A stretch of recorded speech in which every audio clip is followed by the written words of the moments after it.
Vice President Biden, you talk a lot about your experience, but some of your competitors have taken issue with that experience, questioning your judgment in voting to authorize the Iraq war. Why are you the best prepared person on this stage to be commander-in-chief?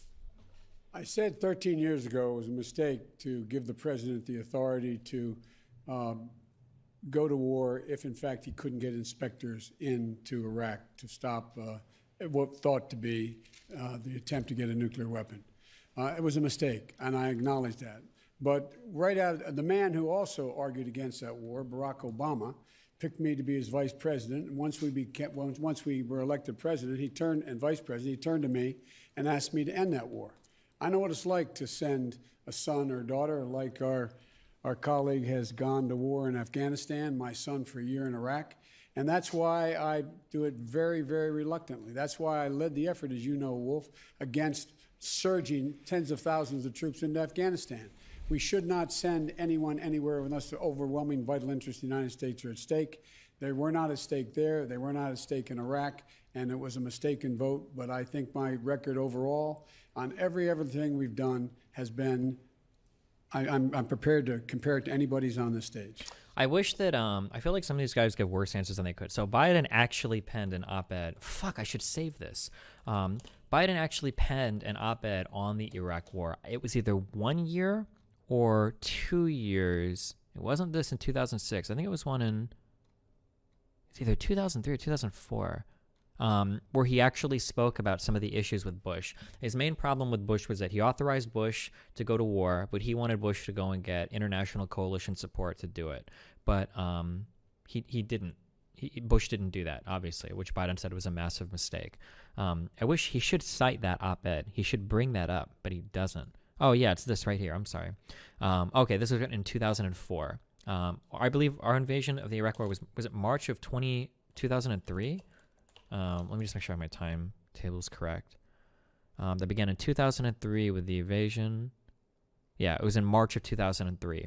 So he did pen this op-ed like a year later, which isn't immediately after, but it was after the war. I don't know why he doesn't bring that up more.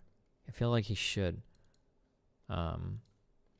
But yeah, basically he talks about how Bush is fucking up a lot of shit here and it needs to change and blah, blah, blah, blah, blah. But okay. Obviously calling that a year and a half after isn't very brave, but yeah. Senator Sanders, you have been attacking Vice President Biden's vote on the Iraq war, but you recently acknowledged... Hold on one second, real quick. If you say something in my chat, so I have like a very strict, like no Bernie bro, no brain on populism shit going on in my community. I'll give you guys one warning. If you say something that comes off to me as being incredibly disingenuous framing of what I'm saying, I'm just going to permaban you, and I hope you never fucking come back. Go crawl back into some other shitter chat where you guys can play politics. I'm trying to have reasonable discussions here. So this guy in Twitch chat that said, yeah, Biden voted for the Iraq war, but he wrote an article later, so everything is okay. I never said anything was okay. I explicitly said it's pretty easy to call it a year and a half after the fact, and he still voted in favor of it. If you can't hear that, that means that your brain is rotting because every single night you are exhausted and thirsting for Bernie to fire a fucking hot load right down your fucking throat, and you just can't get through the day without waiting for daddy socialism to come over and fucking take care of you. Now that Bernie's a socialist, okay? Fuck off my chat, you fucking moron. Senator Sanders, you have been attacking Vice President Biden's vote on the Iraq war, but you recently acknowledged that your vote to authorize the war in Afghanistan was also a mistake. So you've both acknowledged mistakes. Oof. Why should the American people trust your judgment more?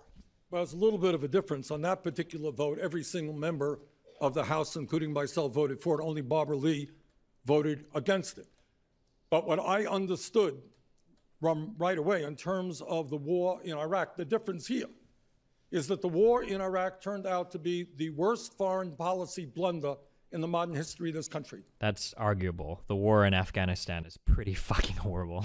But Iraq was also pretty fucking bad too. But goddamn, I don't know, man. I feel like Afghanistan, like, it competes with it pretty hard. I don't have as much history with Afghanistan as I do with Iraq to know all the blunders and horrible fuck-ups of Iraq. But my understanding of Afghanistan is like that war is almost completely fucking lost at this point. I don't even know if we could make a deal with the Taliban at this point. But Senator Klobuchar, you've publicly questioned Mayor Buttigieg's experience When it comes to being commander-in-chief, why is your time as a U.S. Senator more valuable than his time as a U.S. Naval Intelligence Officer in Afghanistan and as mayor?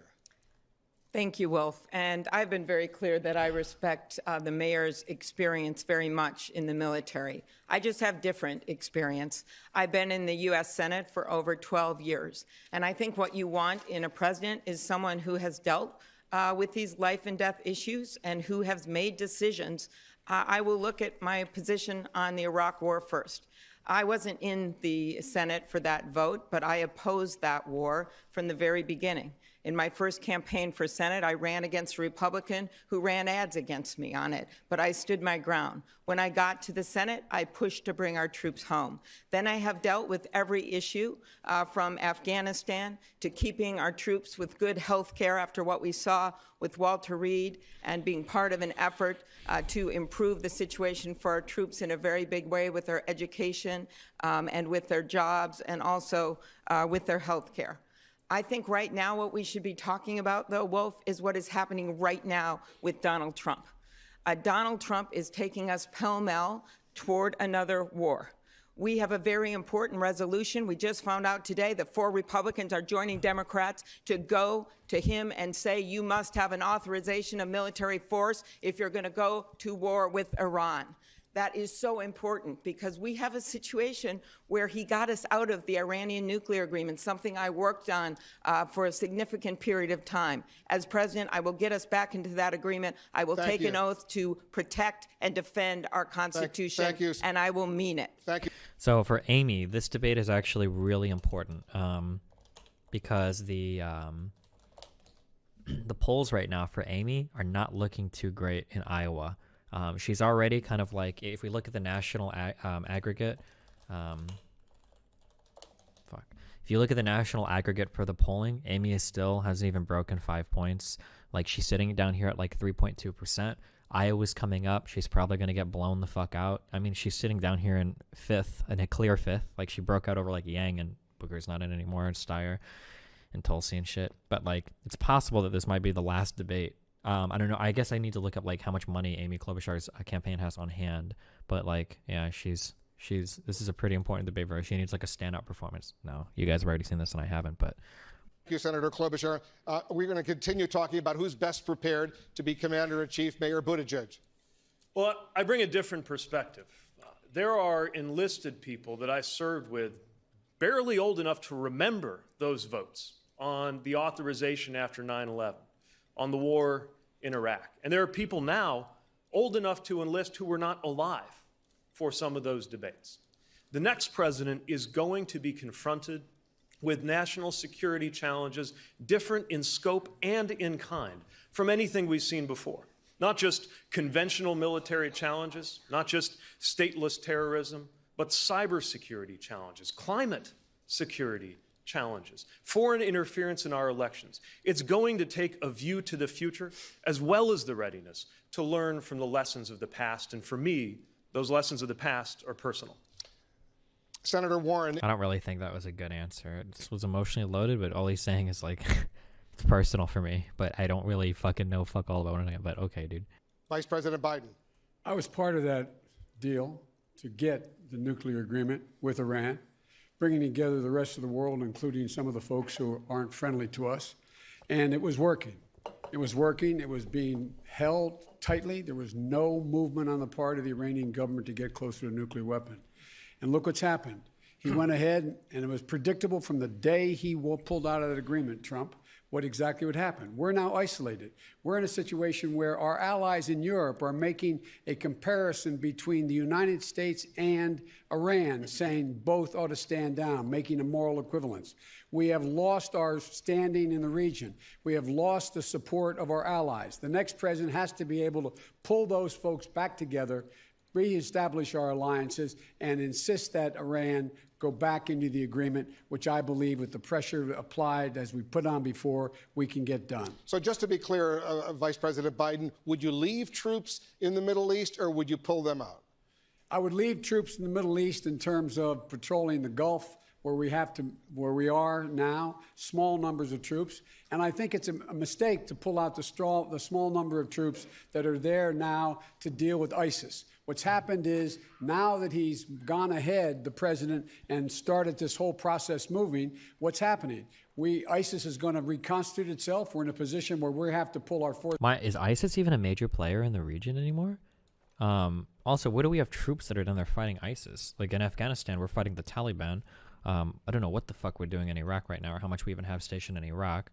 My understanding is that isn't Turkey running the oil shit in northeast Syria now? Like that got taken from ISIS. Baghdadi is dead or whatever. He got killed. There is ISIS presence in Afghanistan and Africa. Okay. America's role in the world and talk about trade. Tomorrow, President Trump is expected to sign phase 1 of a trade agreement with China, and the Senate will likely soon approve a new trade deal with... Sorry, why is meeting with North Korea so bad? So the problem with meeting with North Korea is that North Korea weaponizes a lot of these meetings as propaganda to legitimize their place in the world. If you are going to have a meeting with North Korea, then you need to have some conditions on the meeting. Like, if we're going to meet, these are the things that we ought to discuss, and these are some of the concessions that we require from you for this meeting to be, beneficial to both parties, for it to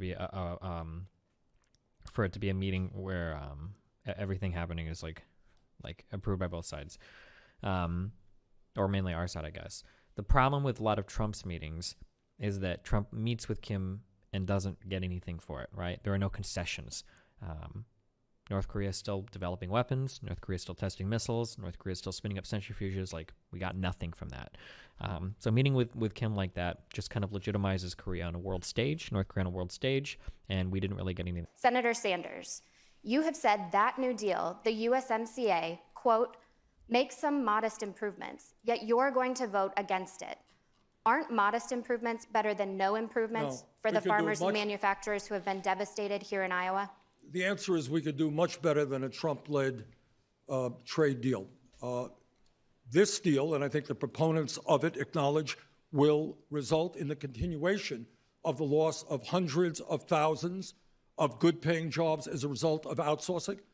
The heart and soul of our disastrous trade agreements, and I'm the guy who voted against NAFTA and against permanent normal trade relations with China, is that we have forced American workers to compete against people in Mexico, in China, elsewhere, who earn starvation wages, $1 or $2 an hour. Second of all, every major environmental organization has said no to this new trade agreement because it does not even have the phrase climate change in it. And given the fact that climate change is right now the greatest threat facing this planet, I will not vote for a trade agreement that does not incorporate very, very strong principles to significantly lower fossil fuel emissions in the world. But Senator Sanders, to be clear, the AFL-CIO supports this deal. Are you unwilling to compromise? The AFL-CIO does, the Machinists Union does not, and every environmental organization in this country, including the Sunrise Organization, who are supporting my candidacy, opposes it. So the AFL-CIO is the largest federation of unions in the United States. Historically, from what I've read, it seems like they've generally been at ends with some of like the Green Deal-esque proposals, because a lot of the workers that they represent work in either manufacturing fields or like fossil fuel industries that are threatened by some of these Green New Deal proposals. So it's not surprising to me that some of these unions, like the AFL-CIO or some of these federations of unions, will kind of like stand in the way of some of these climate change proposals or whatever, because they don't want their work threatened by some of those proposals.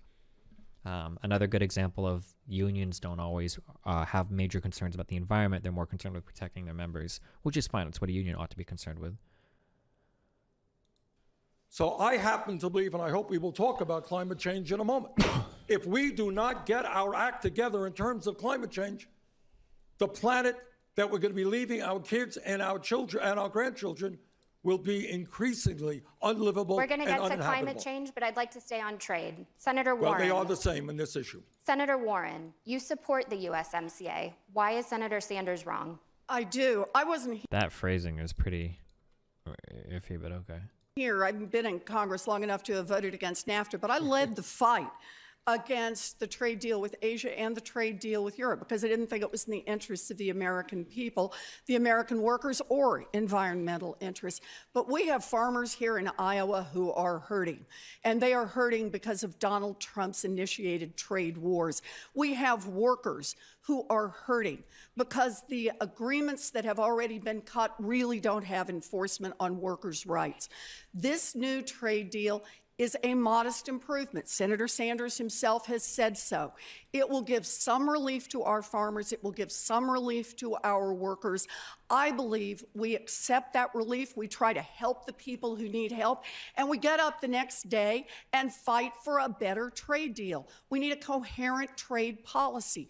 We need a policy that actually helps our workers, our farmers. We need them at the table, not just a trade policy written for big international companies.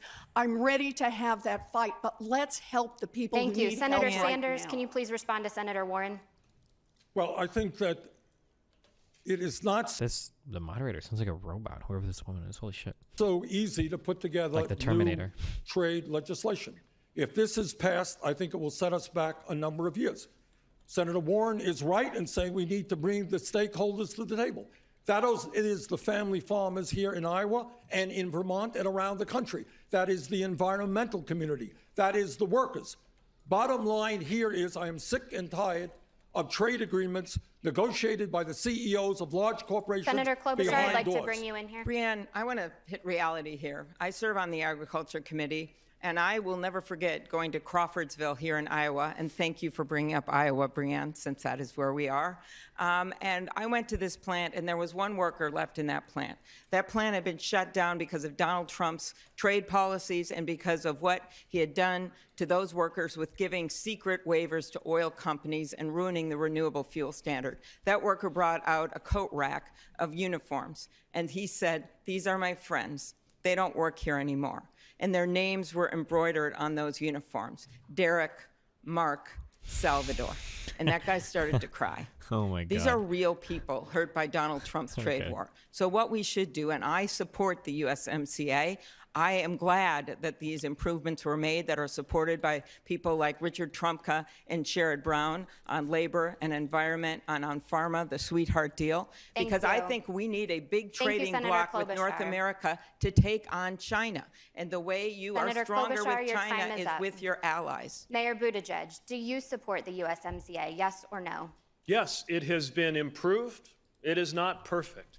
But when you sit down with the people who are most impacted, they share just how much harm has been done to them by things like the trade war and just how much we can benefit American consumers and workers and farmers by making sure we have the right kind of labor and enforceability as Democrats ensured we got. This question is interesting because this question kind of showcases the difference between like the moderate approach versus the more fundamentalist approach, right? So all of these people are in favor of helping workers. Bernie takes the extreme position of it's not very, very, very good, so we should throw it out. Everybody else is saying it's not very, very good, but it's good enough, so let's take it and build on it. So you see a differentiation here in approaches to this. You probably find similar approaches to healthcare and college education as well. Senator Sanders, I do want to be clear here. You're saying that you never told Senator Warren that a woman could not win the election. That is correct. Senator Warren, Uh-oh. what did you think when Senator Sanders told you a woman could not win the election? I disagreed.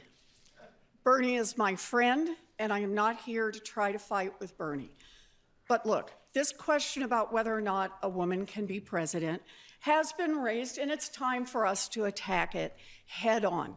And I think the best way to talk about who can win is by looking at people's winning record. So, can a woman beat Donald Trump? Look at the men on this stage. So that's really interesting. So these guys are actually having a disagreement over the fact of the matter of a conversation the two of them had. 4 people, 2 from Warren's camp, and then 2 other anonymous or unidentified people have come out and characterized the conversation as Warren saying that Bernie said that a woman can't win. It's interesting that they're disagreeing over the fact of the matter. Who would actually be correct there is hard. I don't know. I mean, I have no reason to feel like Bernie would lie about something. But I mean, I don't know. We would think that Warren would lie about something like this either. I'm not sure. That's it's a really interesting. Collectively, they have lost 10 elections. The only people on this stage who have won every single election that they've been in are the women, Amy and me.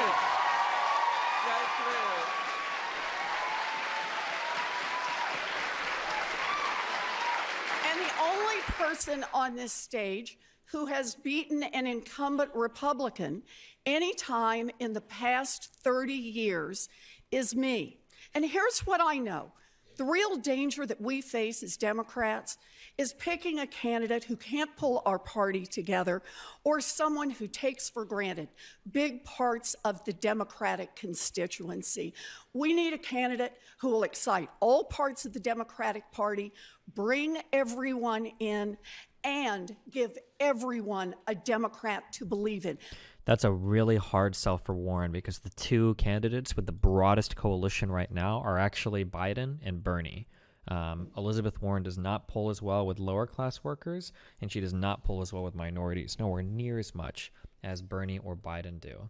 Actually, I wonder if we can find that one page earlier that went over the stats. Bernie and Biden do really well with non-college people. Bernie does really well with Hispanic people. Bernie does pretty well with other, whatever the fuck that means, and he does decently well with blacks as well. Biden does really well with blacks, really well with Hispanic. Like Biden's coalition is quite broad. I don't know what the fuck other means. Does that include like Asians and people and whatnot? Warren does really well with college-educated people, but with non-college educated people, with black voters, she doesn't do as well as Biden. She does okay with. Oh, I guess actually Warren and Bernie are a lot closer on black support. I didn't realize that, but nowhere near Biden's black support. And then it looks like Bernie has a bit more Hispanic support as well. But I wouldn't say that she has like a broader coalition of voters than. That's my plan, and that is why I'm going to win. Senator Klobuchar. Thank you. Senator Klobuchar, what do you say to Thank people you, Elizabeth. who don't? Senator Klobuchar, what do you say? I would like Senator to point Klobuchar, out. let me finish my question. okay. What do you say to people who say? I thought it was such an open end. I wasn't at the meeting, so I can't comment, but I was going to say. Nice. What do you say to people who say that a woman can't win this election? Is Biden's support from black people just warm sentiment from him being in the room with Barack for 8 years? Hispanic and black voter constituents tend to be a bit more moderate or conservative than very white constituents or college-educated constituents. So, I hear that. People have said it. That's why I've addressed it from this stage. I point out that you don't have to be the tallest person in the room. James Madison was 5'4". You don't have to be the skinniest person in the room. You don't have to be the loudest person. You have to be competent. And when you look at the facts, Michigan has a woman governor right now, and she beat a Republican, Gretchen Whitmer. Kansas has a woman governor right now, and she beat Chris Kobach. And her name is, I'm very proud to know her, and her name is Governor Kelly. Thank you. oh, that was.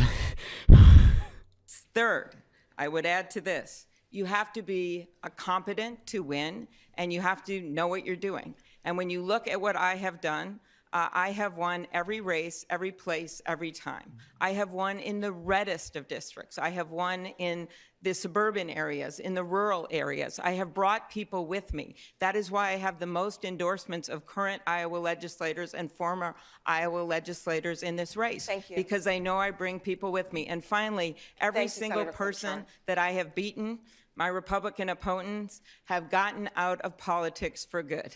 And I think that sounds pretty good. I think that sounds pretty good with the guy we have in the White House right now. Senator Sanders, you can Well, respond. just to set the record straight, I defeated an incumbent Republican running for Congress, When?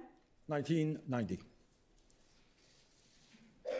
That's how I won, beat a Republican congressman. Oh, yikes. She pulled that age card hard 28 years ago. Wait, no, I'm sorry. Oh my God, we're in 2020. 30 years ago. Oh, shit. No, just wait. Okay. Number two, of course, 30 years I ago. don't think there's any debate up here. What, wasn't it 30 years ago?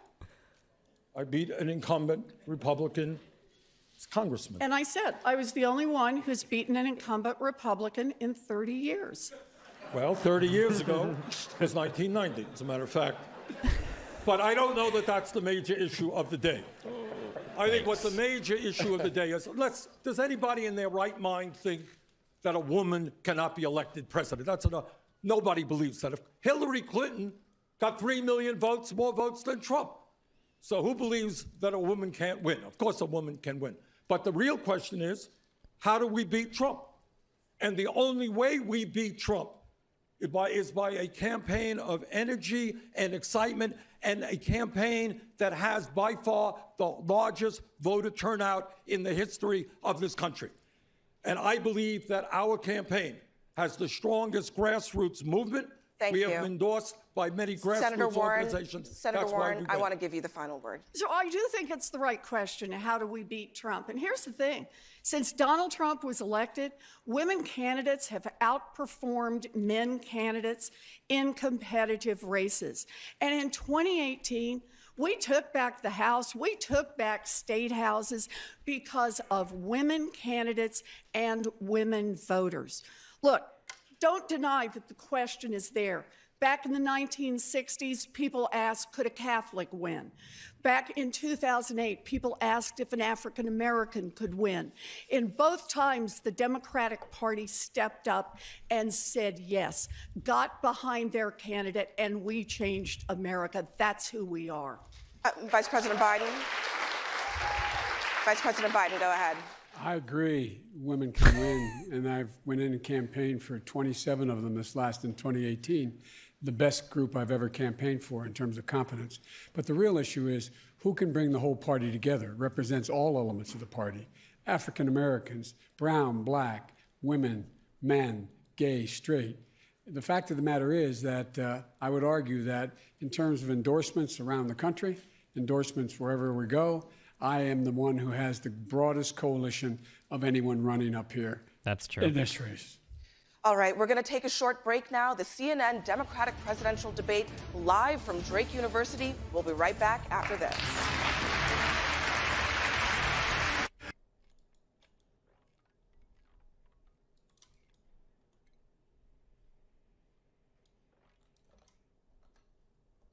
Okay.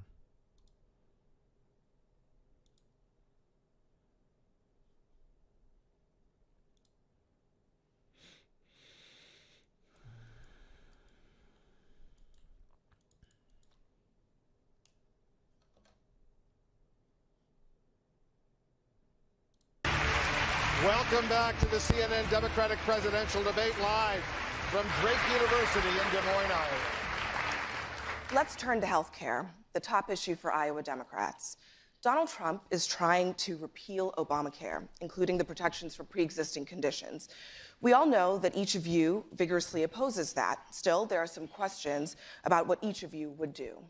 Senator Sanders, you've consistently refused to say exactly how much your Medicare for All plan is going to cost. I feel like they've actually released that multiple times, but okay. Don't voters deserve to see the price tag before you send them a bill that could cost tens of trillions of dollars? Well, what I will tell you is Medicare for All, which will guarantee comprehensive health care to every man, woman, and child, will cost substantially less than the status quo. Medicare for All will end the absurdity of the United States paying by far the highest prices in the world for prescription drugs and health care in general, while we have 87 million uninsured and underinsured, and while 30,000 people die each year. Under Medicare for All, one of the provisions we have to pay for it is a 4% tax on income, exempting the first $29,000. So the average family in America that today makes $60,000 would pay $1,200 a year, compared to that family paying $12,000 a year. We save It's a lot of numbers. money, comprehensive health care, because we take on the greed and the profiteering and the administrative nightmare that currently exists in our dysfunctional system. Vice President Biden, does Senator Sanders owe voters a price tag on his health care plan? I think we need to be candid with voters. I think we have to tell them what we're going to do and what it's going to cost. And a 4% tax on income over $24,000 doesn't even come close to paying for between 30 and some estimates as high as $40 trillion over 10 years. That's doubling the entire federal budget per year. There's a way to do that. The way to do that is to take Obamacare, reinstate, rebuild it, provide a public option, allow Medicare for those folks who want it, and in fact, make sure that we, in the process, reduce the cost of drug prices, reduce the cost of being able to buy into subsidize it further, and make it everybody available to everyone. Here's the deal. That costs a lot of money. That costs $740 billion over 10 years. I lay out how I pay for that. Senator Sanders? Well, first of all, what Joe forgets to say is when you leave the current system as it is, what you are talking about are workers paying, on average, 20% of their incomes for health care. That is insane. You got 500,000 people going bankrupt because they cannot pay their medical bills. We're spending twice as much per capita on health care as do the people of any other country. Look, we've talked about health care for all in this country for over 100 years. Now is the time to take on the greed and corruption of the healthcare industry, of the drug companies, and finally provide health care to all through a Medicare for all single-payer program. It won't be easy, but that is what we have to do. You can do it without that. You can do it without Medicare for all. You can get the same place. No, you Senator Klobuchar, your response. Yeah, Senator Sanders and I have worked together on pharmaceuticals for a long, long time, and we agree on this. But what I don't agree with is that his position on health care. This debate isn't Why is real. she so out I of was breath? in Vegas the other day, and someone said, don't put your chips on a number on the wheel that isn't even on the wheel. That's the problem. Over 2/3 of the Democrats in the U.S. Senate are not on the bill that you and Senator Warren are on. You have numerous governors that are Democratic that don't support this. You have numerous House members that put Nancy Pelosi in as Speaker. The answer is a nonprofit public option. The answer is the real debate we should be having is how do we make it easier for people to get coverage for addiction and mental health? I have a plan for that. And then finally, what should we do about long-term care, the elephant that doesn't even fit in this room? We need to make it easier for people to get long-term care insurance. We need to make it easier for them to pay for their premiums. My own dad, I know when his long-term care insurance ends. And then we have some savings for him. He's in assisted living. He got married 3 times, whole nother story, so there isn't much there. But then we go to Medicaid, and I've already talked to Catholic Elder Care. They're willing to take him in. Our story is better than so many other families. We have to make it easier for long-term care. It's not just for seniors. It's also for the sandwich generation, people trying to help their parents. Senator Warren. So we need to start with what's happening in America. People are suffering. I'll just pick one.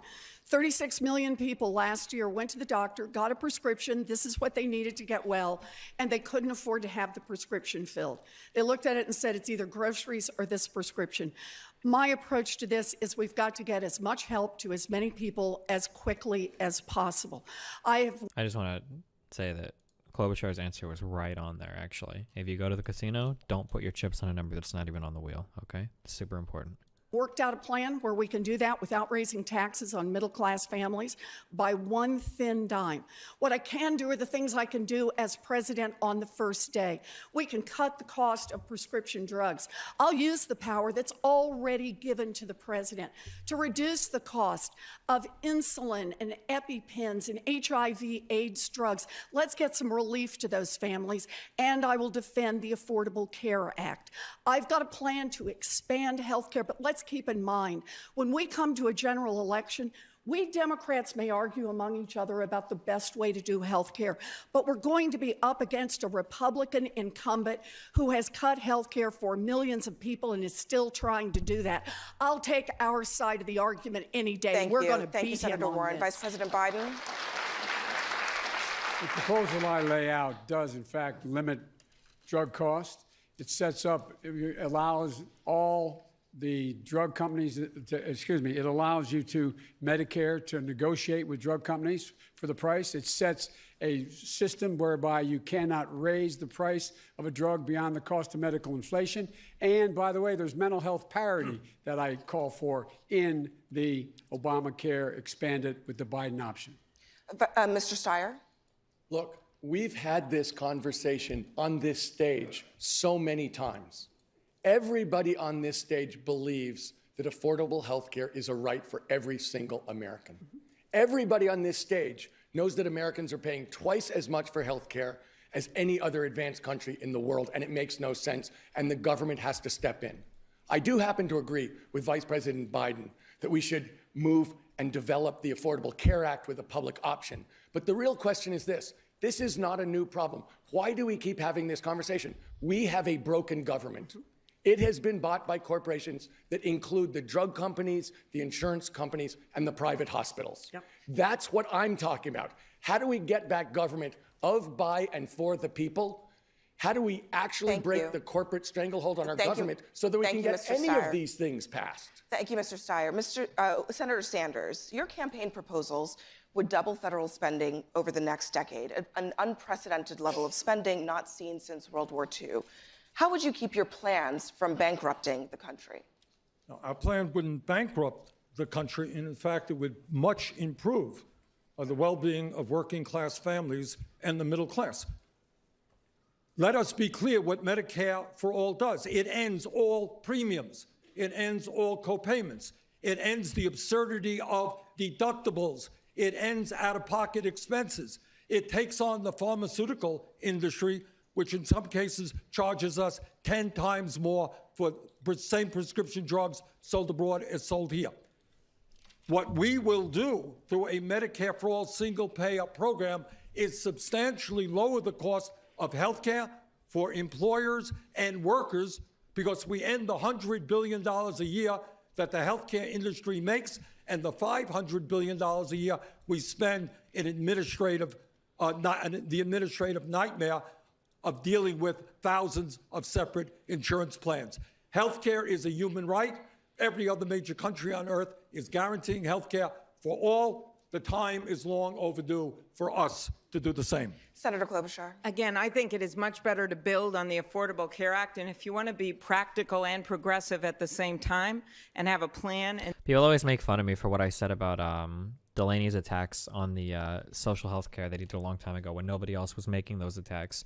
And those attacks have actually become like a center point to criticizing Bernie's health care. You've seen these echoed by Biden. You've seen them echoed by questions asked by the commentators. And you've seen them echoed by other people on the debate stage as well. It's actually gotten so significant that even Warren has backed off of the massive support that she had for Bernie's Medicare for All program as well.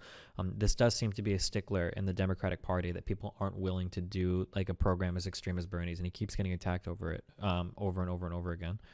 Mayor Buttigieg, you're selling your plan as Medicare for All who want it, yet your plan would automatically enroll uninsured Americans into a public option, even if they don't want it, and force them to pay for it. How is that truth in advertising? Well, it's making sure that there is no such thing as an uninsured American. Look, the individual mandate was an important part of the ACA because the system doesn't work if there are free riders. What I'm offering is a choice. You don't have to be in my plan if there's another plan that you would rather keep. And there's no need to kick Americans off the plans that they want in order to deliver health care for all. And my plan is paid for. Look, our party should no longer hesitate to talk about the issue of the debt and the deficit. Now, we've got a dramatically better track record on it than Republicans do. In my lifetime, it's almost invariably Republican presidents who have added to the deficit, $1 trillion under this president. And it's why everything I've put forward, from Medicare for All who want it, to the historic investments we're going to make in infrastructure, to dealing with climate change, is fully paid for. When it comes to health care, you can do it in 2 moves.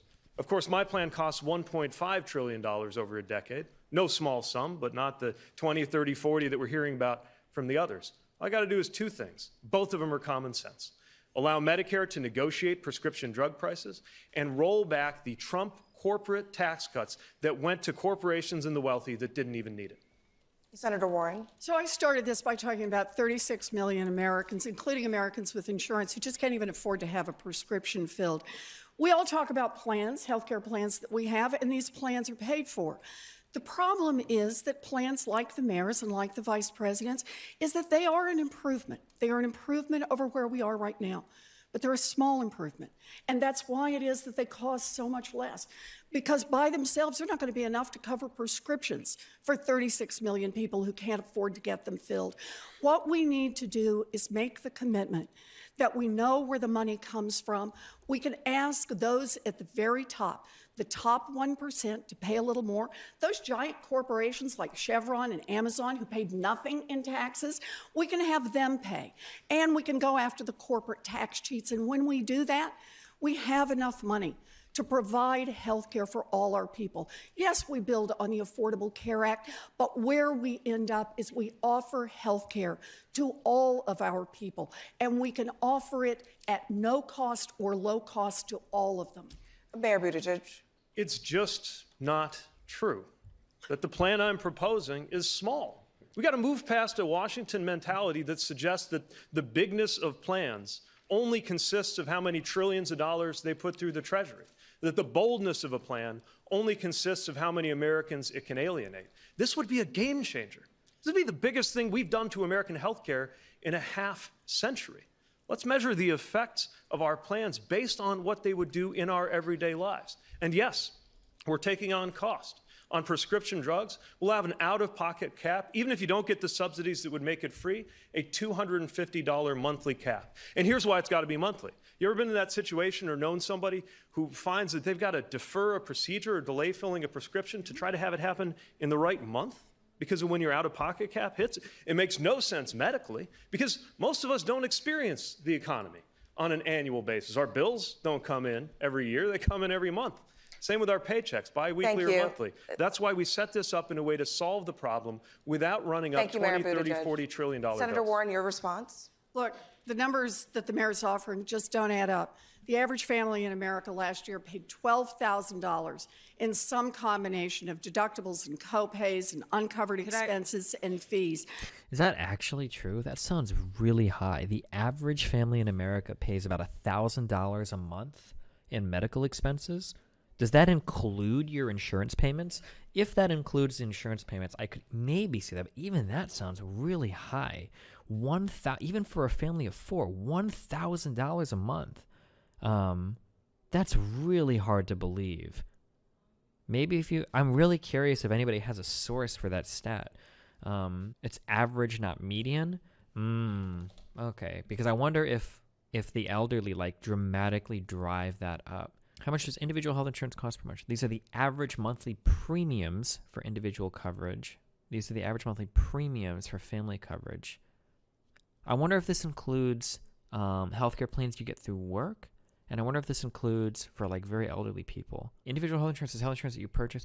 Okay. So this is health insurance that you don't get through work. I can believe that. Okay. So individual health insurance is health insurance that you purchase on your own through a government or private exchange, not through an employer. So this is what you're paying for a family if you buy private insurance. Sure. Yeah, if it's an average, then people at the very high end can skew it greatly. This is why we usually do medians, to exclude extremes on both sides. This one is saying the average family coverage is $1,634. There's just no way. I don't believe it. Average working person a person making $30,000 or $40,000 a year is paying $1,600 a month in premiums? This average was taken from subsidized employer-based health insurance. That's including the employer-paid portion. That's still part of your overall earnings. Oh, because employers cover a percentage of it? The average monthly cost of health insurance, including employer and employee contributions for okay. So this includes both. Edward from here in Des Moines writes, Des Moines is an insurance town. What happens to all the insurance industry, the health insurance industry here if there is Medicare for all? What happens to all the jobs and the livelihoods of the people that live in insurance towns like Des Moines? We build into our Medicare for all program This is a hard one. Can you see if Medicare for All will help increase coverage for those with Medicaid? I have it and have a horrible time finding coverage for mental health with it, even in New York City, which is plenty. It would be amazing. Medicare for All would make it easier for doctors since Medicaid is time-consuming and not even worth the money for them. I would imagine that under any large Medicare for All expansion, that, yeah, it would be easier to find coverage if you're using that. Well, I mean, it would be impossible not to, because in Bernie's plan, for instance, private insurance becomes banned, so doctors would have to take Medicaid for All. It would be a single-payer system. They'd be the only people paying medical costs throughout the country. Vice President Biden, infant care is more expensive than in-state public college tuition in more than half the country. Do you support free universal infant care? There should be free universal infant care, but here's the deal. You know, I was a single parent, too. When my wife and daughter were killed, my 2 boys I had to raise, I was a senator, a young senator. I just hadn't been sworn in yet. And I was making $42,000 a year. I commuted every single solitary day to Wilmington, Delaware, over 500 miles a day, 250 miles a day, because I could not afford, but for my family. Wait, really though, still? 250 miles a day? That's a lot of driving, Joe. I guess it's possible. 125 miles each way would have been a 2-hour commute at least each way. That's a lot of driving. Childcare. It was beyond my reach to be able to do it. And that's why there's several things we do. When I tripled the amount of money for Title I schools, every child 3, 4, and 5 years old will, in fact, have full schooling. They'll go to school and after-school programs, which will release some of the burden. Secondly, I think we should have an $8,000 tax credit, which would put 7 million women back to work. They could afford to go to work and still care for their children as an $8,000 tax credit. I also believe that we should, in fact, for people who, in fact, are not able to afford any of infant care, to be able to get that care. But Bernie's right. We have to raise the salaries of the people who are doing the care. And I provide for that as well. My time is up, I know, but I'm not going to go over like everybody. Amy is having a really good night. Steyer's having a pretty good night. Amy always seems like she has good nights, but nothing ever comes of it. I don't even know if it means anything to say that. Amy always has like decent answers. She's just unlikable. And I guess it doesn't ever really matter. Steyer's answers are all, I don't know, I don't really feel like anybody's had like any, I feel like the Bernie Warren thing was like the biggest thing on stage. Otherwise, like everything is just kind of Like we see a lot of attacks on the more extreme Bernie camp in terms of like the education for all, the Medicare for all. No one is having like a stand-up performance. Biden hasn't fucked up horribly, which is good for Biden. I mean, I would say technically anytime the debates just go meh, it always benefits Biden as the front runner. Welcome back to CNN's Democratic presidential debate. We're live in Des Moines, Iowa.